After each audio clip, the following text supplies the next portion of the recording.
Well, hey guys, thought I'd give you a quick tutorial here. This would be a short one on these remote starter triggers. This is a super handy tool, especially if you have an old car and an old carbureted car, because you can get this thing to fire off from here and not have to be inside, turn the ignition, come out here, maybe give it a little gas.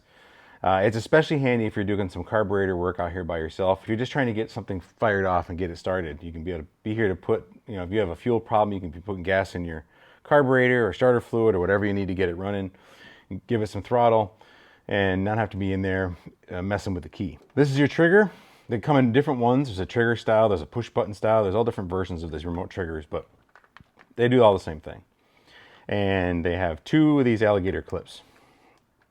One of them will go on the solenoid connector on your starter, and that's buried down in there, and I can't really get under there with the camera, but I'll show you a picture and give you a diagram of the different versions and different starters, different manufacturers, and where you'll plug this in, because it's not all the same, but it's pretty, once you understand where one goes, you kind of get the others.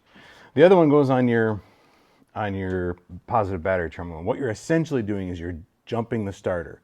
Now, in the old days when I was little, my grandpa used to take a screwdriver and, jump the two connectors on the starter, and it'll spark a little bit and get it to start. And you can still do that. Not terribly safe. I don't know if I'd recommend it. This is a little bit on the safer side, and you don't have to be underneath it to do it every time. You can do it right from up here and just leave it connected. I'll just show you a couple of diagrams here. So the first one, like a traditional GM starter, like we're working with here on the Chevelle, you've got these multiple terminals here, and the big one there you'll see has your battery cable running to it. That's your 12-volt constant. And then the ignition wire goes to that smaller lug, or it's also often labeled with an S, or otherwise called the S terminal. So what you're really doing is you're just jumping power to that and bypassing ignition. If you look at like some of the Ford ones have an external solenoid, and so you can see in this diagram here where that has that S terminal. So that's what you want to look for. You want to look for where that ignition wire is connected.